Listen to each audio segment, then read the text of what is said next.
and welcome to our educational vlog. My name is Giselle Bayadayday. And I am Marjorie Falcotella, and we are passionate about sharing our knowledge And insights that can help you learn and grow. So, if you're ready to learn something new, expand your knowledge and have some fun along the way. Then be sure to subscribe to our channel and hit that notification bell so you will never miss a video. So, what are you waiting for? Let's start!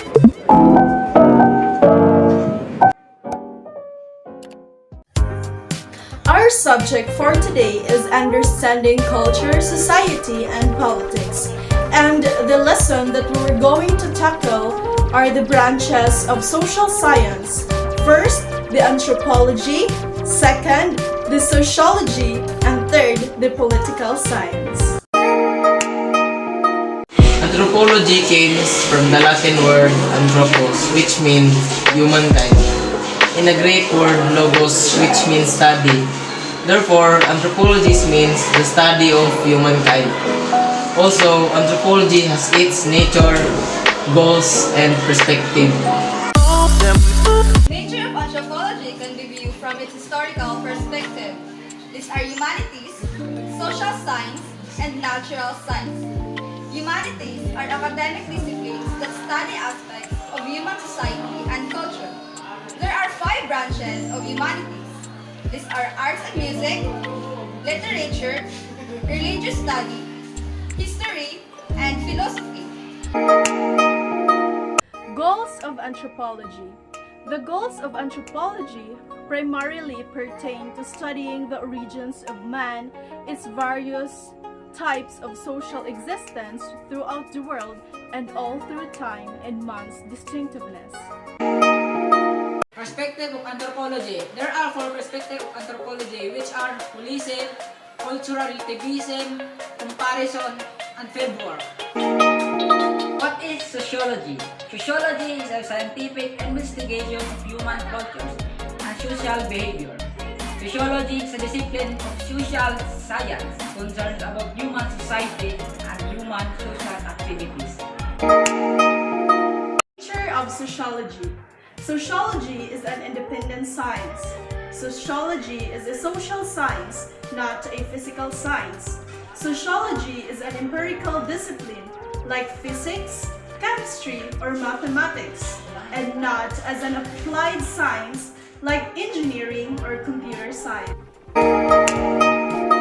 Goals of sociology. The ultimate goal of sociology is to acquire knowledge about society, like all the other social sciences disciplines. What are sociology's perspective? The foundational knowledge of the sociology by the gatherings to the which individuals have a place and by a social communication that happen inside those gatherings. Is political science.